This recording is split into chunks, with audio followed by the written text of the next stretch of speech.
Hey, this is Jamey with Stonemaier Games, and in isolation, I've been playing more tabletop ports, digital ports of tabletop games, and I wanted to mention one of them that I've been playing and really enjoying called Shards of Infinity. Here's the setup of kind of what it looks like on the screen. This is the opponent's turn on the screen. And there are a couple things that I really like about this two-player deck building game.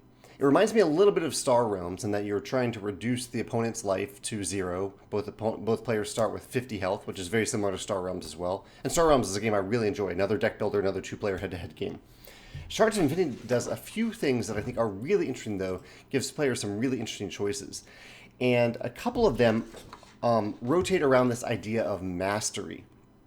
So the concept in the game is that you are gathering crystals. They are resources in the game to buy more cards. You're also gathering power to deal damage to your opponent or to champions that they put into play. And the other resource you're gathering, the choice that you always have, especially when you're gaining cards, is do you level up? Do you gain more mastery, which is I guess it's just it's a level up. It's an experience mechanism essentially.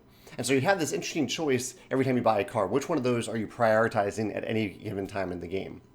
And also, in addition to that, on every turn, you have the choice to spend one crystal to gain one mastery. So every turn you do have the potential, as long as you have one crystal, and you pretty much always do, based on the cards that you have the potential to level up by one.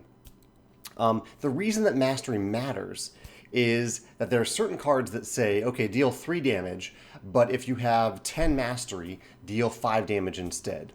And there's even a card in the game that's built into your core deck that says, if you have 30 mastery, the highest level, deal infinite damage. It's an instant win card, no matter how much life your opponent has, no matter how better their deck is than your deck is. If you have focused on mastery and you've beaten them to that race of playing this card, you automatically win. And so I love this choice on your turn, in particular, of do I use my crystals to acquire a new card, or like the best new card that I can afford, or do I save one of those crystals to level up so that I can take advantage of these abilities and maybe eventually play that super powerful card that wins the game? So I love that choice in the game. It means oftentimes when you have 4 crystals to spend that turn, you're deciding, okay, do I buy the 4 crystal cost card in the card row right now, or do I buy a 3 or a 2 and save one of those crystals to use to level up? I love that choice. The last really cool thing this game does that I think is just awesome is that there are a number of cards in the game called mercenaries. Let me see if there's any here on this photo. I don't see any in particular. They kind of have a red inner border to them. For mastery, or not for mastery, for these mercenaries, when you acquire them, so say there's one that costs 3 crystals. If you spend 3 crystals to potentially gain that card, you have the choice of fast playing it, and that means that you get to just play the card right away, but the card does not go into your deck. So oftentimes in your turn, you're making a choice not only between like which type of card am I focusing on? Am I saving crystals for mastery? But also, for the card that I can afford, do I want to play it right now? Or do I want to get it into my deck and not use it right away, but have it impact me and benefit me for the rest of the game? I love that choice. At first, when I was playing this game, I played a few times now, it seemed more intuitive to just get those cards for the end of the game, like fast play near the end of the game, because then adding them to your deck doesn't matter. And that in alone is a great innovation for deck building games. And that late in the game, you might acquire a card and never actually play it. So I love that you could just fast play them.